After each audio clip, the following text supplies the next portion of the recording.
രാജസ്ഥാനിലെ അജ്മീറിൽ പ്രതികളെ പിടികൂടാൻ പോയ കേരള പോലീസിന് നേരെ വെടിവെപ്പ്. ആലുവ ഇരട്ടക്കവർച്ച പ്രതികളെ പിടികൂടുന്നതിനിടെയാണ് ആക്രമണമുണ്ടായത്. 2 ഉത്തരാഖണ്ഡ് സ്വദേശികളെ പോലീസ് അറസ്റ്റ് ചെയ്തു.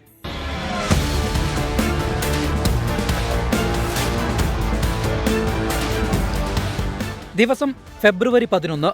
ആലുവ റൂറൽ പോലീസ് ആസ്ഥാനത്തിന് മുന്നിലെ വീട് കുത്തിത്തുറന്ന് മോഷണം. കതകും ഉള്ളിലെ അലമാരയും വെട്ടിപ്പൊളിച്ച് 20 പവനും 25,000 രൂപയും കവർന്നു.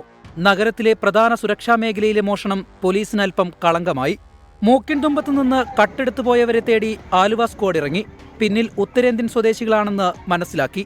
കവർച്ച ചെയ്തതൊക്കെ പെട്ടിയിലാക്കി കേരള പോലീസിനെ മണ്ടന്മാരാക്കിയെന്ന തെറ്റിദ്ധാരണയിൽ അവർ കേരളം വിട്ടു.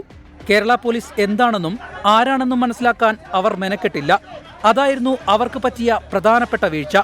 ദൂരങ്ങൾ താണ്ടി അതിർത്തിയും കടന്ന് അജ്മീറിലെത്തി രക്ഷപ്പെട്ടെന്ന ദീർഘശ്വാസം മുഴുവനാക്കാൻ പറ്റിയില്ല അവർക്ക്. ഇന്ത്യയിലെ ഏറ്റവും പ്രഗത്ഭ സേനയായ കേരള പോലീസ് അവരെ തേടി. അവർ എവിടെയുണ്ടോ അവിടെ എത്തി. ആൾക്കൂട്ടത്തിനിടയിൽ സ്വൈര്യമായി വിഹരിക്കുകയായിരുന്ന ഉത്തരാഖണ്ഡ് സ്വദേശികളായ പ്രതികളെ അവർ മാർക്ക് ചെയ്തു. ഇവിടം കൊണ്ടും തീർന്നില്ല കേരള പോലീസ് പവർ.